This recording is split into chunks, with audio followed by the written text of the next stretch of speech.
28절로 30절에 있는 말씀인데요, 마태복음 11장 28절로 30절에 있는 말씀을 우리 함께 합독하도록 하겠습니다. 읽어볼까요? 수고하고 무거운 짐진 자들아 다 내게로 오라. 내가 너희를 쉬게 하리라. 나는 마음이 온유하고 겸손하니 나의 멍에를 메고 내게 배우라. 그리하면 너희 마음이 쉼을 얻으리니 이는 내 멍에는 쉽고 내 짐은 가벼움이라 하시니라. 아멘. 아멘. 서로 한번 인사합시다. 하나님의 은혜가 당신에게 임하길 원합니다. 하나님의 은혜가 당신에게 임하길 원합니다.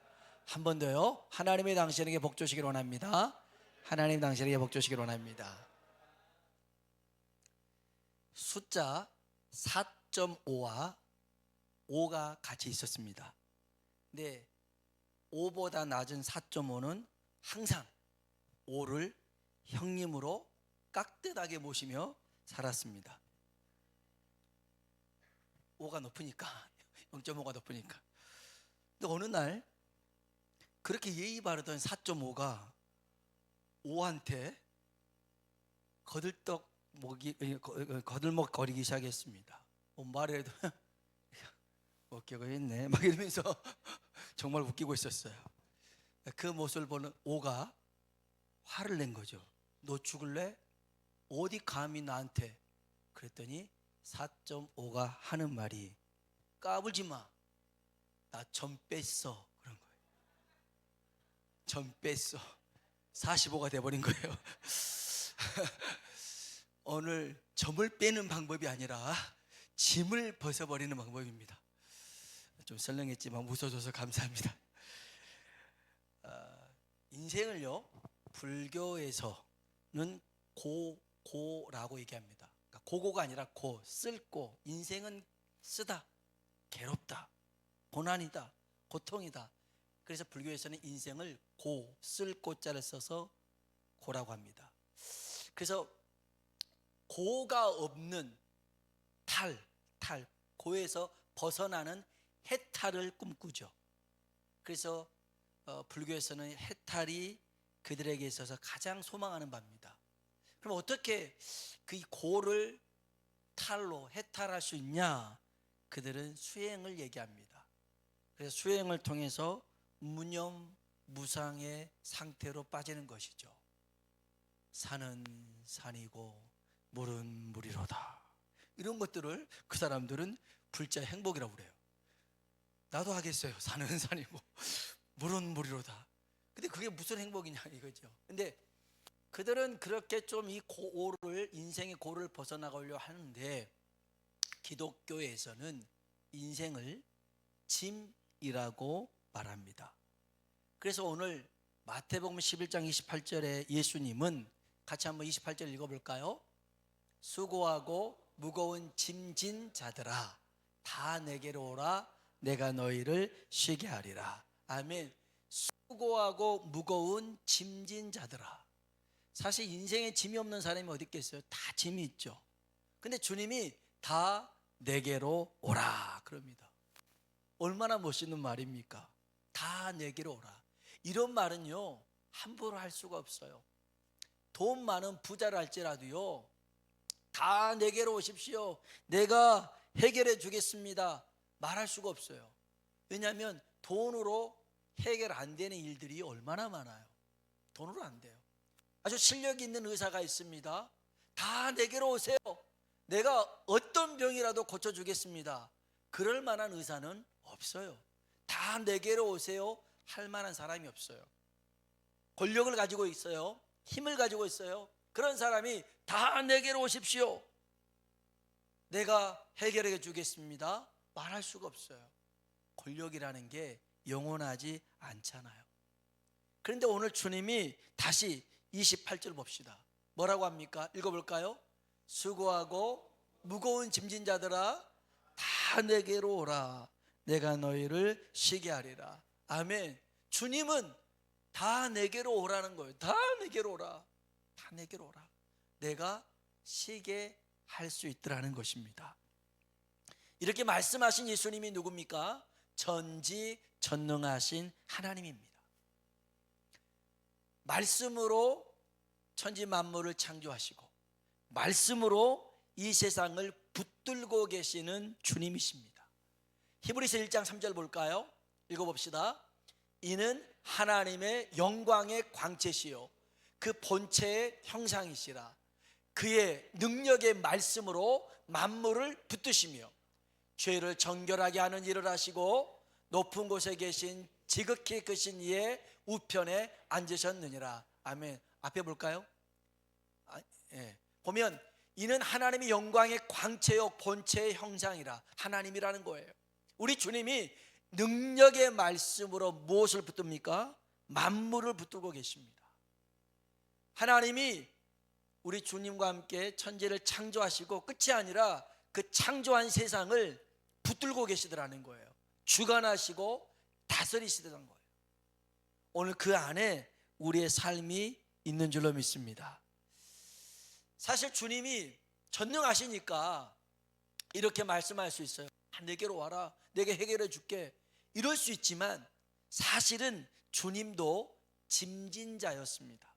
요한복음 1장 29절에 보니까 한번 볼까요? 읽어봅시다. 보라, 세상 죄를 지고 가는 하나님의 어린 양이로다. 아멘. 세례 요한이 예수님을 두고 하는 말이 보라, 세상 죄를 지고 가는, 세상 죄짐을 지고 가는 하나님의 어린 양이라는 겁니다. 여러분, 우리는 우리의 짐조차 버거워하죠. 힘들어합니다. 그런데 주님은 세상의 짐을 지십니다. 우리의 죄가 아니라, 우리 자신의 죄만이 아니라 세상의 모든 죄짐을 지고 감당하시죠. 주님은 우리처럼 시험을 받아 고난을 당하셨어요. 그러나 그 시험을 당하셨지만 넘어지지 않았어요. 죄 가운데 지지 않았어요. 먼저 히브리서 2장 18절 볼까요? 읽어봅시다. 그가 시험을 받아 고난을 당하셨은즉 시험 받는 자들을 능히 도우실 수 있느니라. 아멘. 주님이 시험을 받아 고난을 당하셨기에 시험 받는 자들을 도울 수 있더라는 거예요. 주님이 겪어보셨어요. 그러니까 그 일을 잘 알아요. 저도 교통사고를 여러 번 나봤거든요. 뒤에서 한 6번인가 7번인가 저를 박았어요. 뒤에서 박았어요. 제가 박은 건 아니고. 그러다 보니까 처음 당했을 때는 너무 정신이 하나도 없더라고요. 서 있었는데 카니발이 음주운전 해가지고 저를 꽝 박았어요. 그때 제 몸이 얼마나 막 떨었는지 몰라요. 근데 저는 안 떨고 있다고 생각하는데 이렇게 덜덜덜덜 떨고 있었나 봐요. 그래서 그 택배 이렇게 하시는 그 오토바이 타신 분이, 킥 서비스 하신 분이 저한테 왔어요. 괜찮냐고. 괜찮아요? 저는 괜찮아요. 저 떨고 있는데 난 모르고 괜찮아요. 그리고 이제 봤더니 자기가 보니까 이 사람이 나왔는데 음주운전했는데 저쪽으로 도망갔더라는 거예요. 그래서 자기가 이 일에 대해서 목격자가 되고 증인이 돼줄 테니까 빨리 사고 처리하라 하더라고요. 알겠어요. 그리고 이렇게 떨면서 그때 이제 전도사 때였는데 담임 목사님한테 전화했어요. 목사님, 사고 났는데 어떻게 할까요? 합의 보세요. 그러더라고요. 합의 보라고요? 그냥 합의 뭐가 끝나요? 예. 그리고 합의 보려고 했더니 합의를 보면 안 된다는 거예요. 바로 차만 고쳐 끝날 길이 아니라. 그래 병원에 입원하고 했는데 그때는 처음에는 별거 아닐 거라고 생각하고 에이 가세요라고 했는데 그게 아니더라고요. 엑스레이도 찍어보고 그러니까 이제 사고를 여러 번 하다 보니까 이거는 그냥 바로 할 게 아니라 조금 좀 치료도 받고 해야겠다라는 그런 요령이 생기더라고요. 그러니까 누가 뭐 사고가 났다 그러면 그 있잖아, 그거는 바로 합의 볼 게 아니라 치료 받아야 돼 라고 얘기를 해줘요. 왜냐하면 제가 겪어봤으니까. 그러니까 우리 주님도 고난을 겪어봤기 때문에 고난 받는 자를 도와주실 수 있어요. 그런데 아까도 얘기했지만 근데 주님은 그 고난에 넘어지지 않았어요. 이겼어요. 그러니까 똑같이 넘어져서 너도 힘들지 나도 넘어져 보니까 힘들어 이게 아니라 주님은 고난을 당하셨으나 넘어지진 않았어요. 그래서 능히 고난 당한 자를 도울 수 있는 거죠. 여기 히브리서 4장 15절에 있는 말씀이에요. 읽어볼까요? 우리에게 있는 대제사장은 우리의 연약함을 동정하지 못할 리가 아니요 모든 일에 우리와 똑같이 시험을 받으신 이로되 죄는 없으시니라. 아멘, 아멘. 똑같이 시험을 받았지만 넘어지지 않았대요. 실패하지 않았다는 거예요. 그래서 실패하고 넘어진 우리를 이기신 주님이 건져주실 수 있는 거예요. 똑같이 바다에 빠져 있거나 똑같이 늪에 빠져 있으면 어떻게 거기서 건져낼 수 있겠어요? 밖에 나와 있는 이가 줄을 던져서든지 건져낼 수 있는 것처럼 우리 주님이 고난을 당하셨으나 이기셨기 때문에 우리를 능히 도울 수 있는 줄로 믿습니다. 그래서 우리 주님이 우리에게 하신 말씀이 있어요. 시편 55편 22절인데요 읽어볼까요? 내 짐을 여호와께 맡기라. 그가 너를 붙드시고 의인의 요동함을 영원히 허락하지 아니하시리로다. 아멘. 우리가 매번 갈대처럼 흔들리는 것을 하나님이 원하지 않는데요. 그래서 내 짐을 여호와께, 다시 한번 볼까요? 시편 55편 22절 읽어봅시다. 내 짐을 여호와께 맡기라. 아멘. 우리들이 해야 되는 일은 뭐냐면 맡기는 겁니다. 맡기는 거예요. 또 있어요. 시편 68편 19절 읽어볼까요? 날마다 우리 짐을 지시는 주 곧 우리의 구원이신 하나님을 찬송할지로다. 아멘. 우리 하나님은요 날마다 우리 짐을 져주신대요. 만일 우리 같았으면 아우 짜증나, 그만 좀 나한테 일 좀 시켜, 그만 좀 나를 힘들게 해, 그럴 텐데 우리 하나님은 날마다 우리 짐지는 것을 원하신다는 거예요. 우리 혼자서 버겁게 살아가는 걸 원치 않는다는 거예요. 아까도 얘기했지만 불교에서 고의 인생을 무념무상 무로 끝내려고 하지만 기독교는 그 고의 짐을 하나님께 맡기는 거예요. 맡겨요. 그러면 기쁨이 있어요. 그러면 하나님께서 우리 인생을 복되게 하셔요. 맡기는 인생이 복된 인생인 줄로 믿습니다. 우리 한번 옆 사람 보고 인사합시다. 맡기고 사는 인생이 복됩니다. 맡기고 사는 인생이 복됩니다. 아멘. 맡겨야 됩니다. 맡겨야 돼. 제발 혼자 다 이고지고 끌고 가려고 하지 말고 하나님께 맡길 수 있길 주의 이름으로 축복합니다.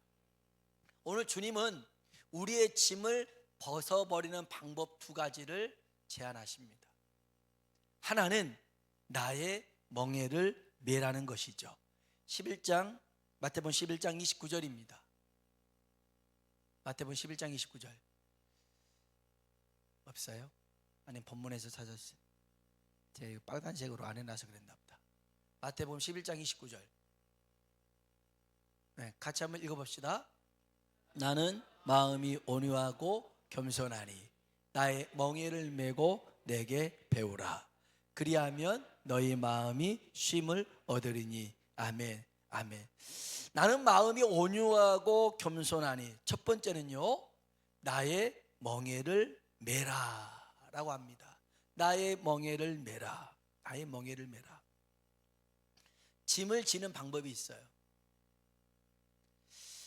옛날에는 우리 친구들은 알지 모르겠지만 지게라는 게 있어요. 아시나요? 알아요? 우리 은혜가 안다고 그랬어. 알 거야, 그치? 우리가 힘든 시절을 같이 보냈잖아, 그치? 그때 만주에서 말 타고 계장수 할 때, 그치? 우리 아마 책으로 봤을 것 같아요. 지게. 이게 지게 있는데 짐을 지게로 지는 방법하고요 술에 싣는 방법이 있어요. 지게로 지는 방법은 오로지 내 힘으로 이 지게를 지는 거죠. 짐을 지는 거예요. 그러니까 술에 싣다고 하는 것은 앞에서 네 역할을 끌고 뒤에서 밀고 같이 갈 수 있는 거예요. 그래서 주님이 나의 멍에를 메라, 그 말은 나와 함께 이 일을 같이 하자라는 거예요. 같이 하자. 그 어미소가 새끼 소에게 같이 이제 일을 가르칠 때 그렇습니다. 물론 농부가 가르칩니다마는 수레에 어미소랑 새끼소랑 같이 두고 수레를 끌게 합니다. 무거운 짐을 실었는데 어미소와 새끼소가 끄는데 실은 누가 힘을 쓰냐면 어미소가 다 힘을 씁니다. 새끼소는 그 옆에 같이 따라가는 거예요. 새끼소는 착각할 수 있어요. 이야, 내가 힘이 세서 이것을 끌고 가구나 할 수 있을지 모르지만 어미소가 다 끌고 가는 겁니다. 끌고 가는 거예요. 여러분, 주님이 나와 함께 멍에를 메라, 그 말은 뭐냐면 내가 그 일을 모두 할 것이니 너는 내 곁에 있으라는 거예요. 내 곁에 있으라. 사실 하나님은요, 우리 없어도 하나님의 뜻을 다 이룰 수 있어요. 천지 만물을 말씀으로 만드신 하나님이신데 왜 굳이 우리를 사용하기를 원하시겠어요? 하나님 다 할 수 있어요. 근데 하나님 일하신 방법이 뭐냐면 100개 중에 99개를 하나님이 다 하셔요. 다 하셔요. 그리고 한 개를 우리한테 시켜요. 그것도 같이 하자고 시켜요. 하나님이. 자, 그 마지막 한 개는 여기에다 집어넣으면 돼. 그래. 근데 여기 집어넣어. 딱 집어넣었어요. 그리고 하나님이 팍 박수를 치면서 뭐라고 하냐면 이거 우리가 했어라고 얘기합니다. 하나님이 하신 건데, 다 하셨는데 마지막 그 한 개를 이렇게 붙잡아서 집어넣게 하는 것을 넣어놓고선 우리가 했다라고 말씀하신 분이 하나님이셔요. 어찌 보면 우리는 하나도 버거워서 힘겨울지 모르겠지만 그것마저도 하나님이 붙잡아 주셔서 하는 겁니다. 그래서요, 내가 하는 게 아니에요. 하나님이 하시게 합니다. 그래서 중요한 것은 나의 멍에를 메라고 하는 것은 나와 함께 일하자는 거예요. 여러분의 삶 가운데 늘 주와 함께 하길 주의 이름으로 축원합니다. 혼자서는 버겁지만, 혼자서는 힘들지만 내게 능력 주시는 자 안에서는 능히 감당할 수 있더라는 거예요. 오늘 주와 함께 살아가길 주의 이름으로 축원합니다. 두 번째는요, 나는 마음이 온유하고 겸손하니 나의 멍에를 메고, 한번 따라합시다. 내게 배우라. 내게 배우라는 겁니다. 주님이 가르쳐 주겠대요. 배우라는 겁니다. 요령이라는 것은 나쁜 말이 아니에요. 일하는 방법인데 일하는 방법을 모르면 힘이 들어요. 근데 요령을 알잖아요. 그러면 덜 힘이 듭니다. 덜 지치게 됩니다. 그러니까 헬스장에 가면 헬스 기구들이 있잖아요. 무턱대고 하다 보면 다칩니다. 저도 이제 처음에 헬스장은 아니고 운동하다 보면 이제 기구들이 있어가지고 철봉도 하고 역기도 들고, 처음에 보니까 역기가 한 5개씩 이렇게 있더라고요. 근데 내 마음 같아서는 5개를 한꺼번에 다 들 수 있을 것 같아요. 5개를 다 들면 몇 킬로나 들려나? 아무튼 굉장히 한 50kg, 60kg 될 것 같아요. 40kg 들려나? 수가 약해서 죄송해요. 자세히 안 봤어요. 아무튼 5개씩 있어요, 이거는. 근데 그래도 처음 하는데 조금 내가 그래도 좀 있으니까 한 4개를 들고 한 10번씩 했어요. 이건 뭐 거뜬하더라고요. 그 뒤로 어깨가 아파서 인대가 다쳤어요. 또 푸시업, 이게 집에 있는 거 이제 집에서 멋지게 한번 만들어 보려고 샀어요. 이것도 하다가 요령을 모르니까 또 다쳐갖고 지금은요 2개씩 놓고 이렇게 2개씩 이렇게. 그게 괜히 그냥 다른 사람 멋지게 보이려고 하는 건 안 되더라고요. 요령을 알아야 안 다치더라고요. 안 다쳐요. 그래서 헬스 할 때도 PT 하잖아요. 그 PT 옆에서 가르쳐주는 퍼스널 트레이너가 옆에서 이렇게 하세요, 이렇게 하세요라고 가르쳐줘요. 그러니까 운동선수가 아주 실력이 있고 최고의 실력이 있는 운동선수여도 꼭 코치가 있어요. 가르쳐줘요. 실은 코치보다 운동선수가 더 잘하는데, 선수가 잘하는데, 그런데 코치는 정확한 걸 보고 약점들을 이렇게 하라고 가르쳐주는 거예요. 우리 주님도 우리 인생의 이 짐을 어떻게 벗어버릴까 주님이 내게 와서 배우라는 거예요. 주님이 가르쳐 주겠대요. 그러면 주님이 어떻게 가르쳐 주냐면, 사실 주님이 졌던 그 짐의 가장 큰 무게는 십자가예요. 십자가. 주님이 그 십자가를 어떻게 감당할 수 있었을까? 사실 주님도 그 짐이 무거웠어요. 그래서 주님도 육체를 입고 있었던 사람인지라 하나님 앞에 기도해요. 하나님, 할 수만 있다면 이 잔을, 이 짐을 내게서 옮겨주세요. 감당 못하겠어요. 이게 인간의 마음이에요. 그런데 내 뜻대로 마시고 아버지 뜻대로 이루어지길 원합니다. 기도합니다. 기도해요. 그러니까 천사가 도와서요, 힘을 줘서요, 감당할 수 있어요. 여러분, 주님이 짐을 졌던 방법이 십자가인데요, 이 십자가를 어떻게 졌냐면 빌립보서 2장에 보니까 우리도 이 마음을 가지면 된대요. 우리도 이렇게 하면 짐을 질 수 있대요. 짐을 벗어버릴 수 있대요. 우리 한번 성경 봅시다. 빌립보서 2장 5절부터 8절인데 우리 마지막으로 천천히 한번 읽어봅시다. 너희 안에 이 마음을 품으라. 곧 그리스도 예수의 마음이니 그는 근본 하나님의 본체시나 하나님과 동등됨을 취할 것으로 여기지 아니하시고 오히려 자기를 비워 종의 형체를 가지사 사람들과 같이 되셨고 사람의 모양으로 나타나사 자기를 낮추시고 죽기까지 복종하셨으니 곧 십자가에 죽으심이라. 아멘, 아멘. 핵심은 딱 한 가지입니다. 사람의 모양으로 나타나서 자기를 낮추시고 죽기까지 뭐 했다고요? 복종하셨으니.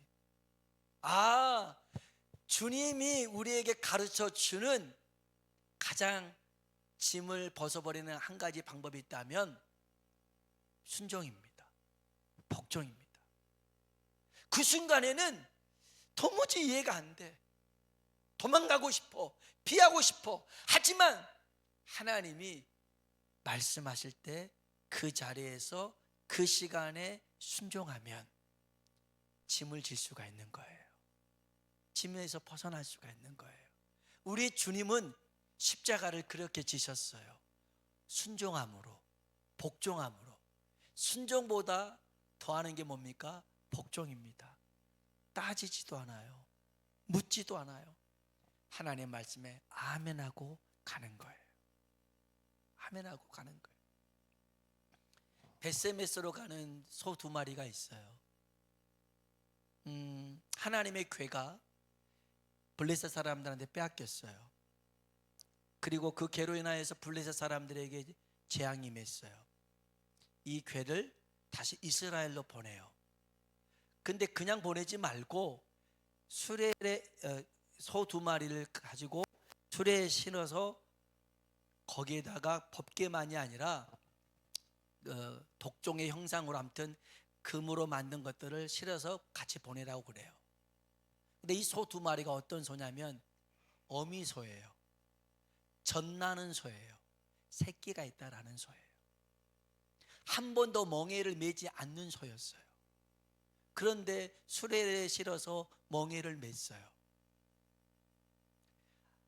어미소, 젖나는 소, 한 번도 멍에를 매지 않는 소, 그 소 2마리를 같이 수레를 끌게 해요. 그런데 이 소들이요, 이 수레가 흔들리지 않아요. 2마리가 가니까 갈림길이 나오면 오른쪽으로 갈지 왼쪽으로 갈지 다툴 수 있지만 똑바로 벳세메스를 향해서 가요. 가면서 이 소들이 울어요. 왜 우냐면 아마 그 젖나는 소니까 새끼들 생각해서 울 수 있지만 마지막에 이 소 2마리를 벳세메스 사람들이 괴가 돌아왔다고 해서 하나님 앞에 번제로 드려요. 제사를 드리는데 이 소 2마리를 잡아서 하나님 앞에 번제로 드려요. 저는 순종이 뭐냐면 이 소가 말을 할 수 있다면 아우 왜 하필 저예요? 저는 자식도 있단 말이에요. 아이가 있어서 안 돼요. 저는 한 번도 일을 해본 적이 없어서 안 돼요. 가면 죽잖아요. 안 할 거예요. 그렇게 말할 수 있을 거예요.